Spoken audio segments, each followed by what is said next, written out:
everybody. Like everyone to give a big welcome for ChuckD.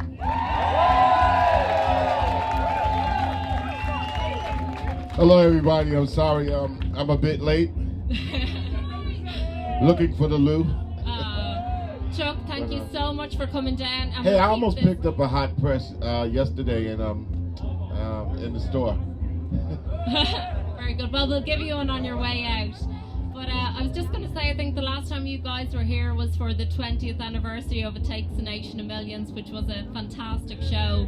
But just, can you talk a bit about like the recording of that album, and was there a sense at the time, wow, there's really something special, we have something really special here, because the response was just phenomenal? Well, we have just came off of doing a UK tour. We didn't notice I didn't say Ireland is the UK. one of the few rap groups that know when we go to a place, we know where we're going. But back in, we called it the London Invasion, and right after we finished that, we played a few places in Europe with LL Cool J. It was one of the first hip-hop European tours when we hit that continent. And we went back to finish the album in about 8 weeks, but we were charged up for a lot of different places that we saw and people that we talked to. And here we are 24 years later. And the appreciation comes in being an artist or a musician, is that this is a skill, it's a craft, and the joy is meeting people, places, and things. Things are far third from people, which are the most valuable resource when it comes down to playing music and relating to people and styles and genres. And the word for the people is history. And it's a pleasure to come to a place where almost everybody knows how important their history is. You know, even if they're a young person, they say, oh yeah, but they truly know because their family keeps them in check. It says, yeah, you better honor your history. And then the next album, Fear of a Black Planet, featured a seminal meeting of great minds, your collaboration with Anthrax. How did that come about? Well, Fear of a Black Planet didn't have the collaboration with Anthrax. The Apocalypse 91, this is the 20th year anniversary of that album. And that collaboration came with Anthrax and my man ChuckD, and we played a Sunset Strip Festival in Los Angeles just 2 weeks ago, and ChuckD Ian came down and we played the 20th year anniversary of that song. And the original Bring the Noise was Less Than Zero soundtrack in 1987, which was, you know, our kind of like one of our first records that made impact. It was literally the fastest hip hop record of its time with that particular style. But you know, when we say Bring the Noise was the fact that it was not just the music, but what we were saying as well. And also the fact that, you know, Fear of a Black Planet, this is a planet of color. People around the planet are all shapes, sizes, complexions, or whatever. There's no one better than anybody. So that's what Fear of a Black Planet is. That people that want to rule the world, that have ruled the world ever since the beginnings of whatever, still think that they're better than everybody else. And this is one of the Irish struggles. It's like, there's nobody better than anybody. So come to grips and respect. Respect where you are, respect the people. Like over the years, you've used samples of like Jackson 5 and Michael Jackson. Like, oh, really? Do you remember, like, at the moment when you heard the news about Michael's passing? And yeah, I was on the plane, and you know, the plane happened to have one of those TVs in the seats. Okay. And it kept showing, you know, Michael Jackson's home for about like 50 minutes. And you know, I was looking at somebody else's seat, and I was like, well, damn, they spent a long time on Michael Jackson's home. I wonder what happened. And then when I finally landed in LA, they said, yeah, you know, he was at the hospital, and it was a shock being so close to the area where all this was taking place. Yeah. So, and yeah. how do you think like his legacy has been treated? Well, I have this statement that's saying, it's like, truth is truth, no matter what the fuck I think. So, Michael Jackson's record speaks for itself. Yeah. You know, even if I didn't like Michael Jackson, it didn't matter. It's just like, he is great, you know? I mean, a lot of those in their craft and musicians' craft. It's like it is what it is. Now you could choose like, that's not my cup of tea. I don't like them. I mean, even when I come to Ireland, you know, you have some people who'll be like, oh, you know, you too, but there's plenty of Irish bands, I know, but, you know, the record speaks for themselves. Yeah. So Michael Jackson, I was 9 years old when I was in the 4th grade and the Jackson 5 were big. So that just tells you. I'm 51. I mean, what the fuck, man, you know? Michael Jackson and the Jackson 5, their record speaks for themselves. Yeah. And so. And did you guys open for U2 on the Zoo TV Yes, tour? the Zoo What are your TV memories tour. of that? Stadiums. My memories was like the first time we played in Chicago.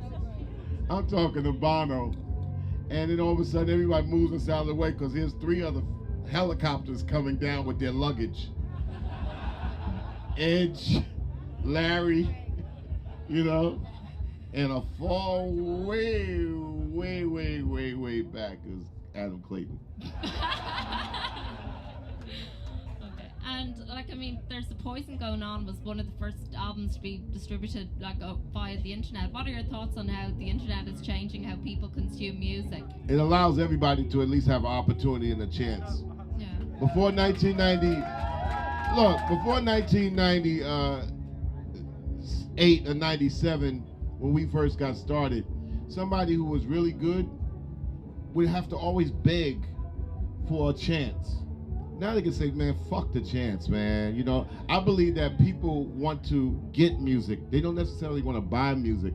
But one thing they will actually say is like, you know what, if it's an act that they believe in, then they'll continue to be with that act.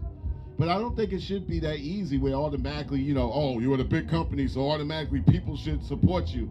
And then you have, what, 550,000 people yet you don't know. I have artists that I work with, and I tell them all the time, I mean, if your family can't support you, what the fuck, man? I mean, you got a lot of people in your family, they should be your first supporters. And then I tell artists all the time, don't count the quantity, count the quality of people who follow your work.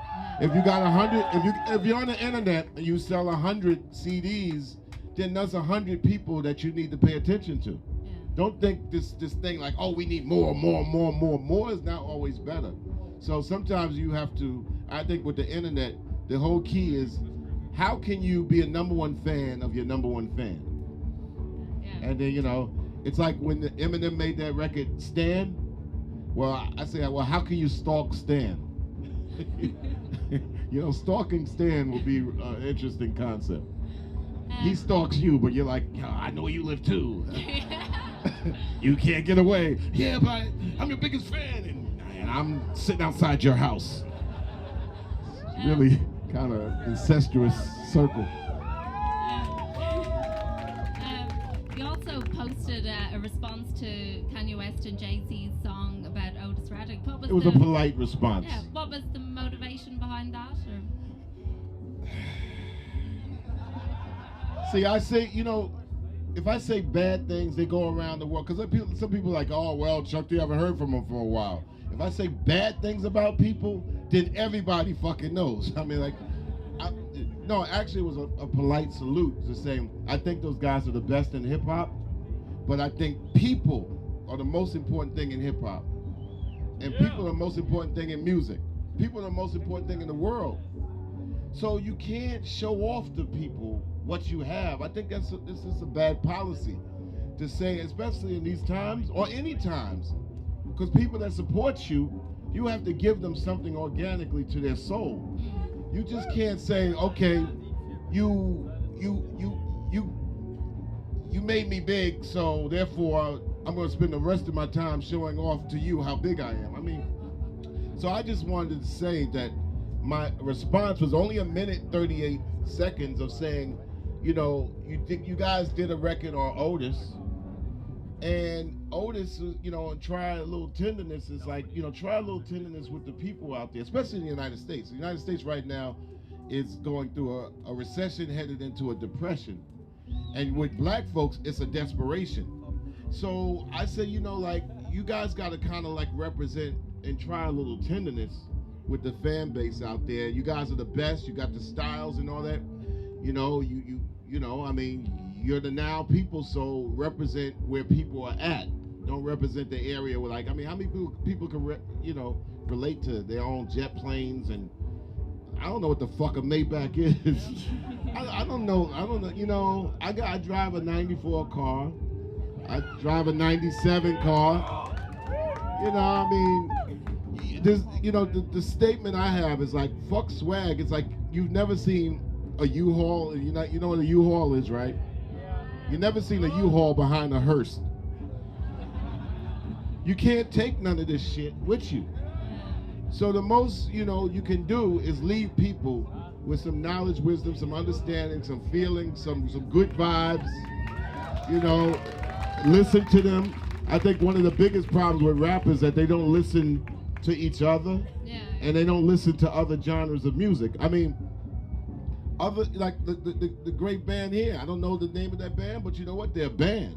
It's 4 people to 5 people playing together. In hip hop, this has been this about the individual thing. And I understand that individuals carry weight, because I consider Kanye West the Elton John of hip hop. And I consider Jay-Z David Bowie. So David Bowie and Elton John got together and made an album. So that's, they're gigantic figures. But really, seriously, it all comes down with the biggest problem to me in hip hop has been the disappearing of groups. And with a group, no individual could be better than a group. And any other genre you look at, usually it's the power of groups. That's the power of a group like U2. It's like there's 4 guys, 1, 2, 3, 4, and there's 4 guys, and they work together. The Beatles, the OJs. We could go on and on. So I'm a big group fan, a big group. I'm a group groupie. So you mentioned the current situation in the US there. What are your thoughts on Obama? Good man, bad government. It's like having a great driver with a fucked up car. So I mean, he knew the car was fucked up coming in. He just thought that maybe he could get in and work it. As soon as he gets under the hood, they're like, don't touch that. I mean, right now what they're doing in Africa is a goddamn shame.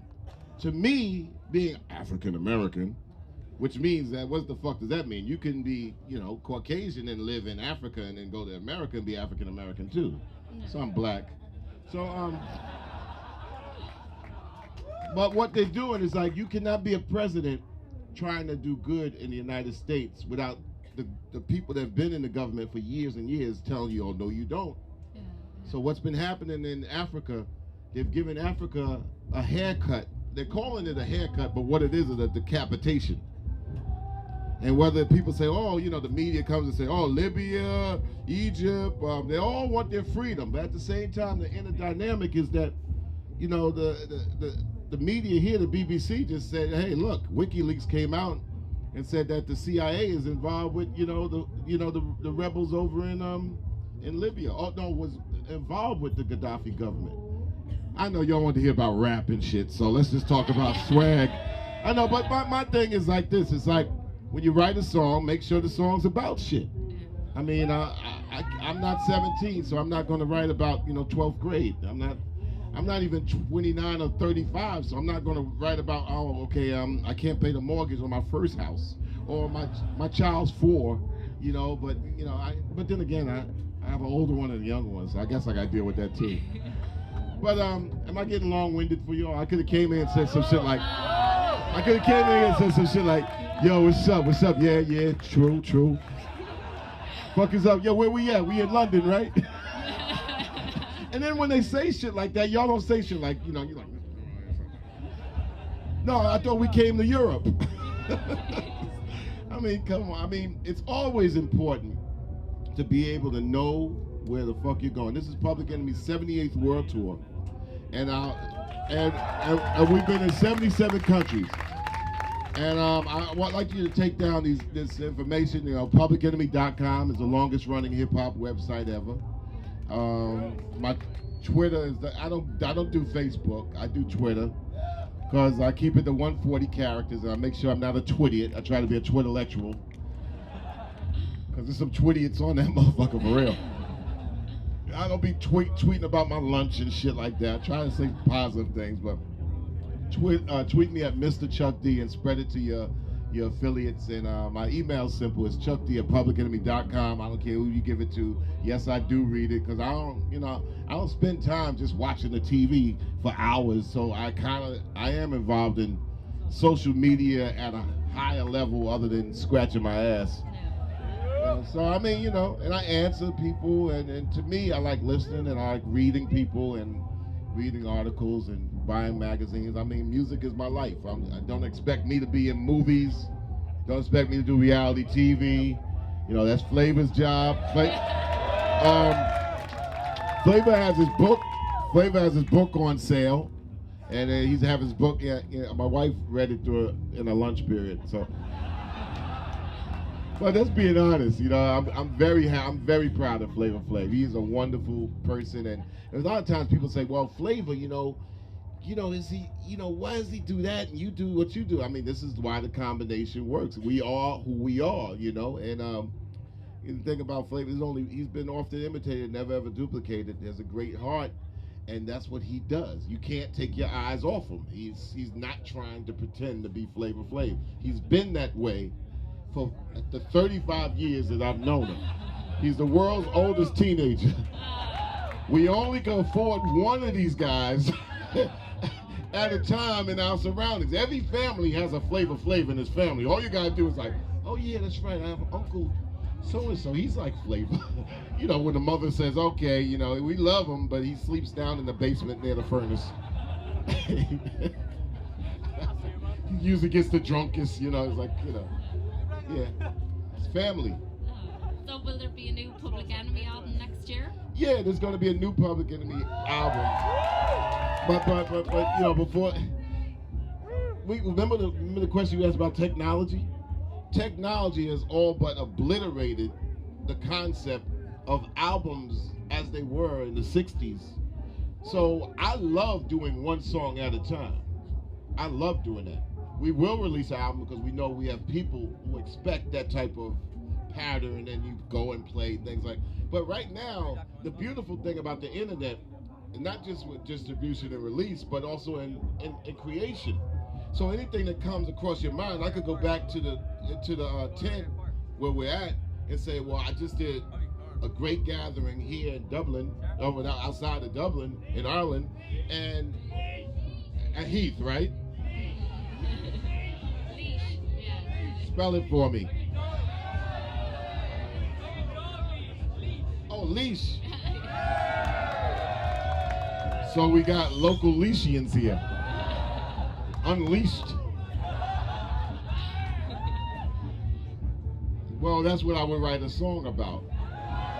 And I could go cut it on the bus, put a nice little cover on it, Photoshop or whatever, and then release it online. To me, the immediacy is just, you can't beat that, And that's what made when Jay-Z and Kanye came out with Otis, I just made that overnight. No budget. Yeah. I mean, so if somebody said, oh, in order for you to do it, you need $6 trillion to make it, then what fucking good is making music then? Yeah. If you're prohibited from going forward. Sure. And they say, well, you didn't sell it. Well, I don't to me, I gave up selling records about 15 years ago. I just thought it's ridiculous. If people supported you for your first, second, and third album prodigiously, what kind of idiot would I be to ask those same people to support me when they supported me already? I'm still gonna be making music regardless, but I can't ask somebody, oh, please buy my album. I can't do that. So maybe somebody else will do it. But I never, ever, ever, ever will ask somebody to support me because I'm thankful for people that have supported me, man, the 80s and the 90s. I can't do that. I mean, it's there. They're gonna be there, but I tell people now, you could get all that, you could get songs for free. Yeah. I don't think they could get Sneaking an Electric Picnic for free though, but but my thing is to be an artist, you have to be a person of service, especially if you have tenure. And we have tenure, so we have to be of service, and we have to leave people with something. And we speak up for our genre, so live performance is important. So you got to leave an impact. You got to make people say, "Well, that was some great shit." And I didn't. And also, you got to also think that there's people that have never seen you before. So you always got to treat the stage like it's sacred. Like there's people that never would have seen me before. The great thing about festivals is that it brings a lot of people together that say, hey, I don't know, I hear about public. I've been hearing about it since I was 0. I wouldn't necessarily go see them play, like downtown Dublin on their own show, but festival, I'll go check them out.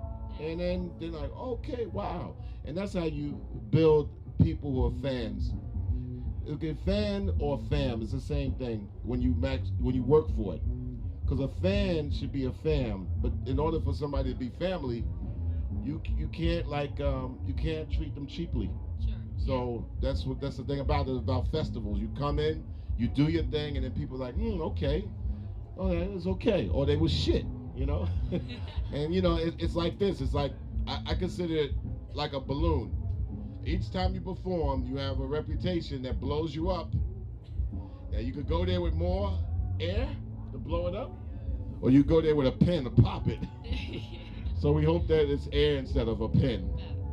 Okay, Chuck is quite pushed for time, so we'll just take one I'm not or pushed two. for time, but anybody want a Heineken? One or two quick questions. Oh, okay. You said thanks. You got it? Okay. Okay, one or two quick questions.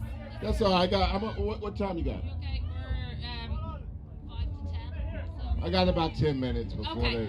they drink.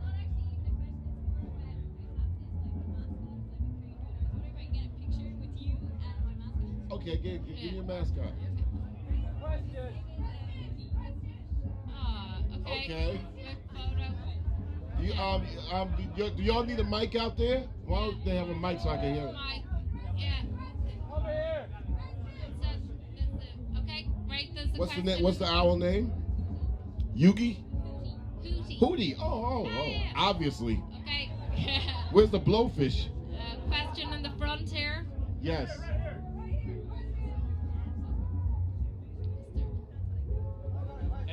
You were saying that was it Kanye West was the Elton John of rap?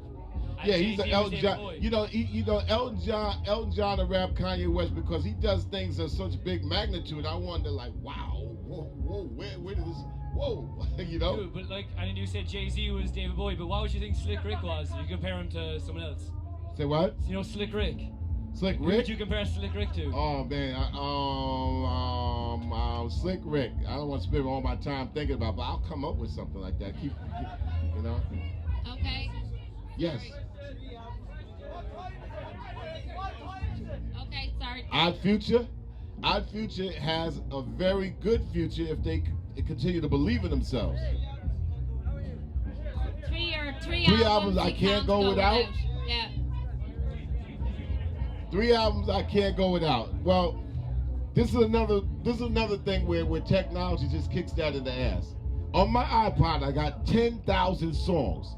So when people come and ask me like, "What are you listening to?" I'm like, "What the fuck? How the fuck do I start?" I got 10,000 songs. I'm listening to more stuff out of the 50s and the 60s because, the 50s is a discovery area for me. So hip hop, Raising Hell by Run DMC. All right. Funkadelic's first album. All right. Excuse me. Well, that's your favorite, right? There in my iPod. I got so many artists in my iPod. And you know what I'm a big fan of? I'm a big fan of YouTube because I've taken down so many documentaries from YouTube, put up there, and it's this endless amount of archives. I mean, a person can't walk around stupid on music when they have everything at their fingertips. And this is different from even 15 years ago when you had to go and search for it, you had to buy it, you didn't know. You go in the record store and you were kind of clueless. Now, young people today and older people have the same amount of access at their fingertips if they go to somebody's computer if they don't have one, and they can see the world of music, the world of information. It's just how much you want to take in. I mean, right now, you got young kids walking around with Who shirts, Hendrix, you know, at 5, 6, 7 years old. And not because somebody's just trying to market them, but I think a lot of young people who want to get into music, they're impressed by this. And previously, they would kind of be kept away and sold bubblegum groups. You know, hey, you're young, so you should have a bubblegum group to love. And young people are rejecting that. They're picking groups that they feel that's their discovery. So, you know, I mean, endless amount of albums. But YouTube is a great place to see footage and also to take footage. That's why I made that Notice video. I just took it from YouTube, cut it up, scrapped it up, made something and just put it out there for basically free. Just a charge of electric and ISP, Internet Service Provider. One last question for Chuck. Hey Chuck, how's it going, man? I'll tell you what, hey. You got 5 minutes. I would like to fucking tell you something. Yes. You did more to fucking heal the wounds between the black people and the white people than I've ever heard. You're a savior, man. Thank you.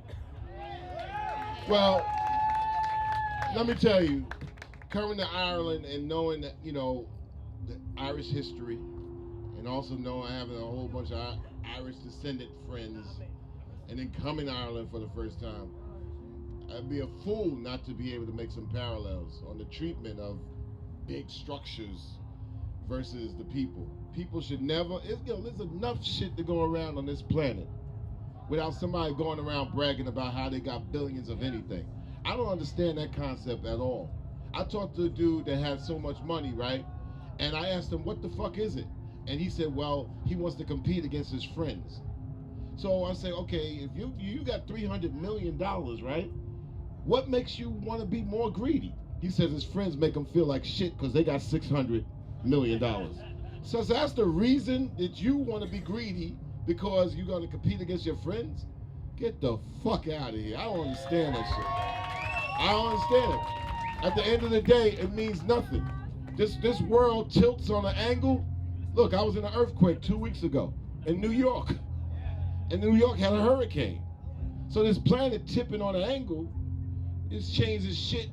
Because usually this monetary, all this money, it ain't worth the paper it's printed on. So we got to treat ourselves as human beings as the most valuable commodity on this planet. Not as a commodity, but the most valuable source, because we have to take care of it.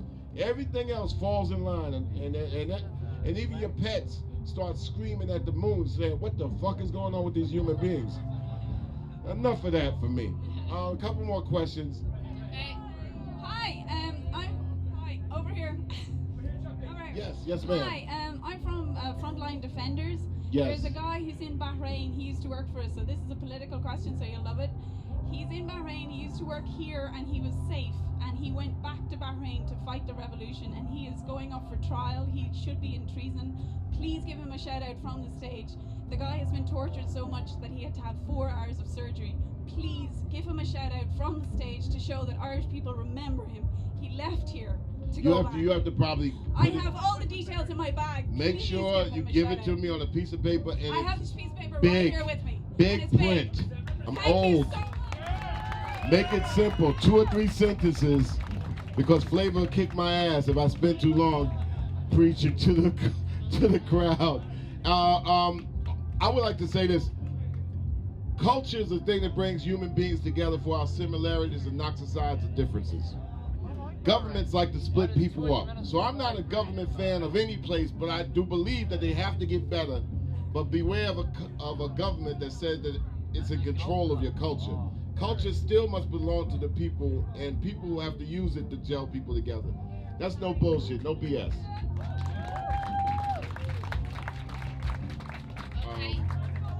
But y'all got my email address? Yeah. What is it? I tell people, if you can't remember that, you don't need to have it. Okay. And my Twitter address is Mr. ChuckD, MrChuckD. Please, you know, like I said, I don't tweet stupid shit. But sometimes I do get stupid, but it ain't a lot.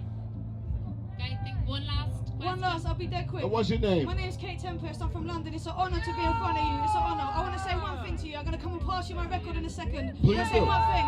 Listen, when I tell my rhymes, I shut my eyes, it helps me see stuff. These words are like the leaves in the bottom of the gypsy's teacup. If you look at them right, Chuck, you see the future in them. Always knew that I was here for more than wash the dishes, do the cooking. Here to speak for everyone that never gets a look in. You know, the ones that ain't good looking, the ones who hate the crooked, wicked nature of the system. For everyone who knows, just because we can't see the bars don't mean we aren't imprisoned. I believe every soul was born blessed with true wisdom, and that life is about getting back what was given before life. Chuck, mate, how come we're all in these disguises hidden? Why must we sleep through life and live through dreams? Is it because we can't tell the difference? All my life, people look to me without suspicion. I'm like, I've got to be what I've got to be. I'm the victim of my own condition. The meaning is the same no matter which language speaks it. The new paradigm begins as soon as you're ready to perceive it. Now that's that real talk. Whirlpool words we can drown in. So desperate for beauty, I'll turn scaffold into mountains. I'll turn traffic into breakers while the illusion overtakes us. You taught me that we need to learn to bite the hand that bullies and berates us.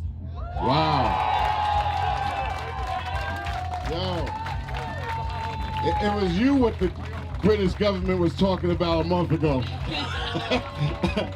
Hey, I got a site I want you to, if you could sign up and join for me, called shemovement.com. It's for sisters in hip-hop everywhere. It's for women, because a lot of women in hip-hop, they got so much misogyny hating on them. So when they deliver their music, you got a DJ like, ain't nobody trying to feel female, nobody trying to hear how she look and all that bullshit. So we set up a site for women to spit their own, set up their own thing, and that's what we do. We build sites, and hiphopgods.com. You can also write that down.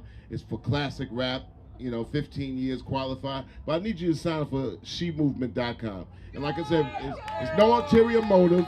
It don't cost you nothing. It don't, ain't nobody's looking for any money from you or whatever. And I have a radio show I do in New York City that I'll be glad to play you. Cool. Okay. You got my email.